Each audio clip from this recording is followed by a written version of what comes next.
like to groove with you tonight, baby. So yeah, you know, just be part of it. Be part. I don't know where it's going to go. You know, we're going to do the London show. We've got a brilliant agent, Neil O'Brien. He's been with Mike since the days of us playing the Mean Fiddler, when Neil O'Brien used to run the Mean Fiddler. He's massively passionate and supportive. So let's enjoy it. You know, hey, look. After losing the love of your life, it's like, let's just go forwards. I only want positivity around me, okay? I am a badass, I'll say that. I take no shit anymore. Music industry does that to you, you know? You deal with rejection, but you bounce back.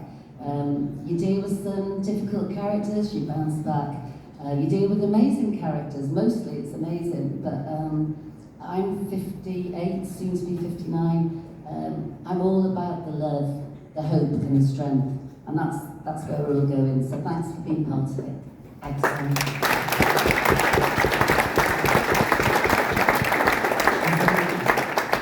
I think last night, and I'm going to have to look at somebody who knew the lyrics. Dave, last night, Evan came out to that song, and the first lyrics were, I'm standing on my own. I'm standing on my own 2 feet, and that was quite something. Good song choice. And Dylan is taking on new roles this year as well. Dylan's going to become a trustee of the Love, Hope, Strength Foundation, which I'm personally thrilled about, because I know that he's going to put so much into that, and what he'll bring to that is going to be very, very special. Which brings us on to Mike's third love, I suppose, after his family and music. We'll hear more from him later. The Love, Hope, Strength Foundation that he established with you and with your good friend James Chippendale. Tell us a little bit about what you've achieved through the Love, Hope, Strength Foundation over the last 20 years. It's 20 years ago this year that you established it. Isn't that incredible? And again, you know, you're so much part of my family. All of you, I'm looking out and seeing all the faces, and you just embrace Love, Hope and Strength. Because Love, Hope and Strength is the alarm, isn't it, really? It's the spirit of Mike. And I think we created it because we did not want to see Mike's cancer diagnosis as a negative. You know, I was 29, Mike was 35 when he was diagnosed, and I always say our life temporarily went from colour to black and white. But we didn't want to be defined by cancer. Cancer probably has made us better people, I would say. You know, I knew from 29, day in, day out, the threat of losing Mike. So I didn't let it rule my life. I just wanted to enjoy every day as best I could with Mike. And I think Love, Hope, Strength has given us all the opportunity to gather together, to try and stay as fit and healthy as we can. The hikes have been a revelation, you know, and I just encourage all my alarmy mates, and I'm looking out at you now, some of you need to come to Nepal with me. Mandy. Go in. Yeah, it's unity, it's friendship. I really urge, you know, we're ambitious about Love, Hope, Strength, aren't we? And a bit of a shout out for this beautiful woman who, again, I couldn't have got to where I am today without her by my side. She's full on, she's when you use my word, you're the indomitable Kirsty Thompson. And she lives in North Wales, and can we give her a big...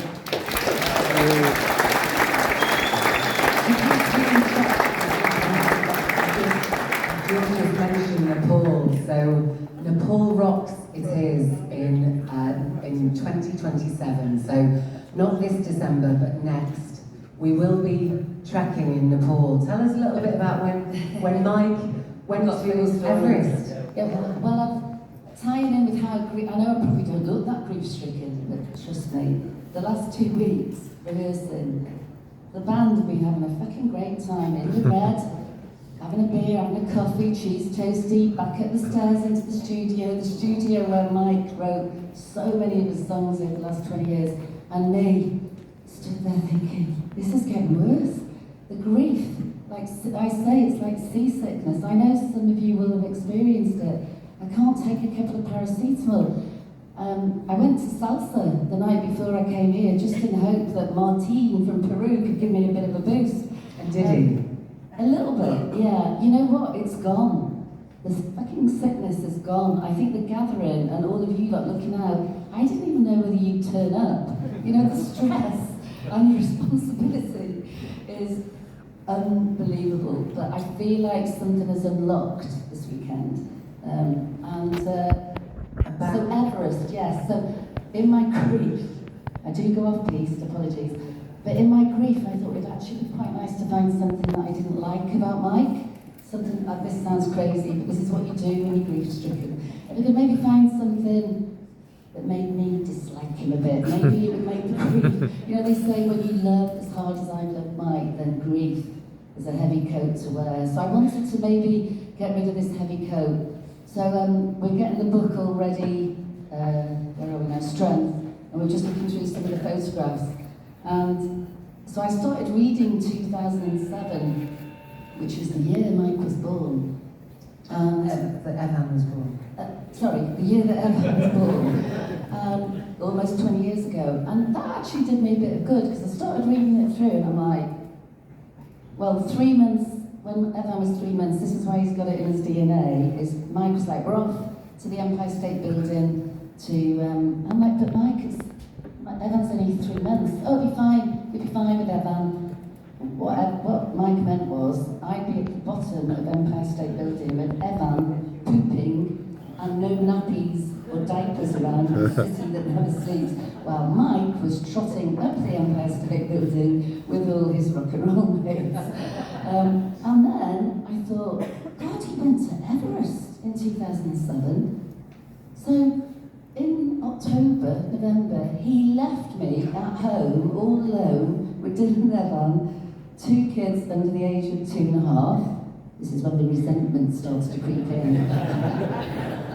He was saving lives one trek at a time, admittedly, but there were a few of us rock and roll widows at home that year, struggling a little bit while they were all having a jolly good time going to base camp. So I thought, this is what I need, and then I thought, bloody hell, he was here, there and everywhere in the first year of Evan's. And then I'd completely forgotten, because I forget everything now. He went on tour, did any of you go? He went on tour in the summer, so Evan was like only a few months old. He went on tour with the Psychedelic Furs all across America. Was there any need, I asked myself. So if any of you got any annoying comments, bring them our way. He also did like snacks, apparently, when I wasn't around. And Evan disclosed that when I went off to council meetings on a Monday, Mike would dial up Domino's pizza, which was such a no-no, and watch Star Wars with Evan. And apparently he would just pull up and when he had the kids and he'd pick them up from school. I never knew this. I never bought cheese or anything like that in the house. The cupboard was bare, because Mike did like a bit of cheese. But apparently he took the kids to the shop. Right, what snacks would you like? And he even would get Ziggy snacks, and I learned last week that he'd get Ziggy a bag of crisps, open them up, and stick Ziggy on the back seat of the Jeep with the open bag of crisps and chuck them all over the back seat. That's why Ziggy behaves the way he does. She, gorgeous Ziggy. I know you're missing Ziggy. So as a result, I'm going back to Everest. I thought, right, I never went, obviously, so next year we are 20 years to the day-ish, and it's Aid in the building today. Aid is in the building. Aid Summers took Mike to Base Camp Everest, so he can tell us some more stories, but I believe he's taken us to Everest, but maybe he can tell us a bit more about that. So Aid is going to be taking us to Everest again. That'll be 25 people, December 2027. And it'll be from the 5th of December to the 19th of December. And just to explain, originally we were thinking, they did Everest, twice, 20 years ago. We can 20 and 18 years ago, we can do it now. And then we started looking into it, and what we realised was that, it's 20 years later, isn't it? So it's not up Everest, it's up somewhere called Piquet Pike, which is well known to have the very best views of Everest. It's still an amazing trek, and I very much hope that some of you in the room will be joining us for that. A little bit more about what we've got. Mandy is, isn't she? Mandy, I'm sorry, I think Jules has already signed you up. Brilliant. This year, Jules, we've got the Camino in April. From the 11th to the 19th of April, we have 25 people coming to walk by your side at the Camino, including your two boys. And then we've got Red Rocks, 18th to the 21st of, I hope I've got those dates right, of June, which is going to be phenomenal. So we've got another Solidarity Rock and Stroll on the Saturday, and we're developing a great lineup over that weekend. Of course there'll be music, of course there'll be hiking, and a lot more as well. I'm excited about El Camino, and I can see people who are coming on the hike. And I hope some of you, a lot of the people that come on the treks with us are people that I've met at alarm shows, and they've expressed a desire to do it, but lacked confidence, which I completely understand. So just throwing it out there, come and talk to us. If it's something you fancy, maybe not next year, but we're going to go to some incredible places. And if you chat to the people that come on the hikes with us, it's such a leveler. We're all together. We sleep in bunkhouses, not tents. It's not a DIY trek. Mike never liked putting up a tent, so we always used to play in the demonstrator tents. Come and see. You can start off with Red Rocks in June. We go and do a lovely 10-mile beach hike, and it's all on the flat, and there's music along the way. Just planting the seed. Superb. I think the important thing is that when we hike, we do it for a reason, and that comes back to the reason why Mike, Jules, and James Chippendale actually set up the Love, Hope, Strength Foundation. It really was to help make a difference, and my God, what a difference has been made over the past two decades.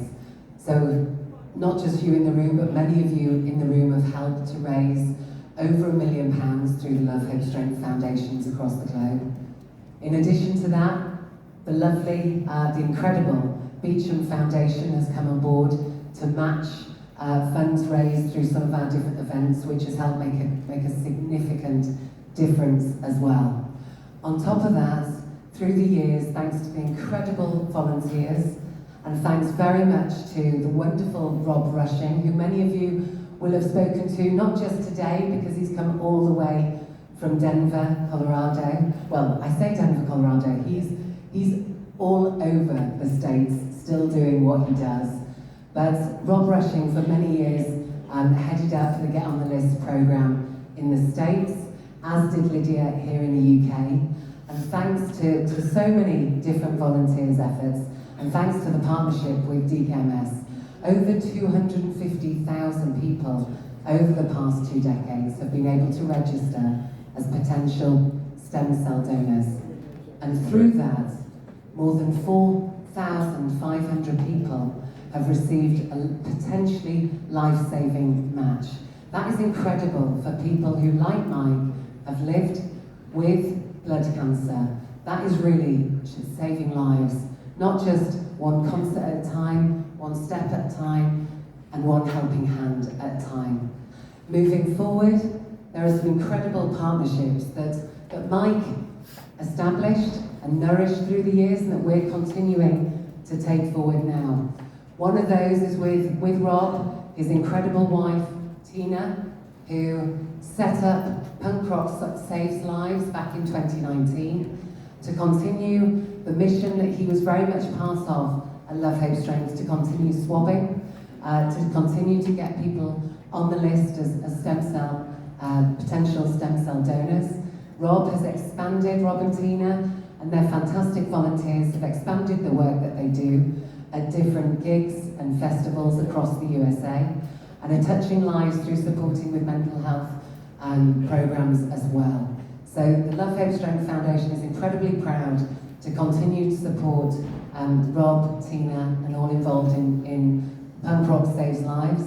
And this year, the support from LHS has meant that Rob has been able to purchase a new van. He's going to speak about that more tomorrow when we all gather again for the Solidarity Rock and Stroll tomorrow morning at the Senedd, as well as the partnership with Punk Rock Saves Lives.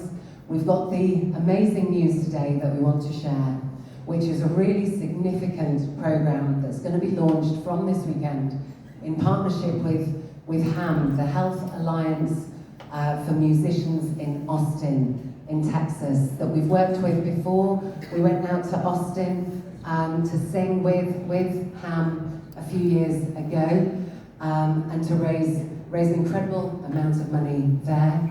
But the money that was raised last year in memory of Mike, we said we wanted to create a lasting legacy. So this year, HAM are setting up, thanks to many of you in this room, they're setting up a 2-year programme, fully funded through Love, Hope, Strength, which is the Mike Peters Cancer Support Programme that is going to fund, unfortunately in America, we won't go into the politics of America right now, but unlike here in the UK, where you have the National Health Service, where Mike was able to get the treatment that he needed. Obviously it's different in the States, and lots of musicians aren't able to get the basic health care that they need. And that's especially difficult when they're facing a cancer diagnosis. So that programme, over £100,000 over 2 years, is going to help fund support for musicians so that they can continue their work whilst undergoing cancer treatment. So to support them with their treatment and with the support that they need. In addition to that, we also have a partnership with Flat Water, an organisation who supports mental health in the States for families affected by cancer. And we're also looking at a pre-CAR T travel assistance programme with a clinical provider in the United States as well. Nationally, we have an ongoing partnership with the UICC, who are an incredible membership organisation of 300 different organisations that deliver cancer services across the globe. And that includes in low and middle income countries. And many of you will be aware that for many years now, we, as Love, Hope, Strength, I say we, I mean you, because you make it happen. We support a programme so that we can help those who are setting up new cancer treatment in low and income countries, so that we can help upskill the clinicians in those different countries. We have an ongoing partnership with DKMS as well, and many of you will have met Dr. Trish, who set up TLM over in Tanzania, which over 12 years ago they decided to name their cancer wards for the children from across Tanzania who access treatment in Dar es Salaam, in the hospital there. There is still the Love, Hope and Strength wards that Mike opened, and to this day we continue to support them. That has only been possible because of the incredible generous donations that were given to recognise Mike's life. So a huge thank you for letting us all continue Mike's legacy with Love, Hope, Strength Foundation. Thank you.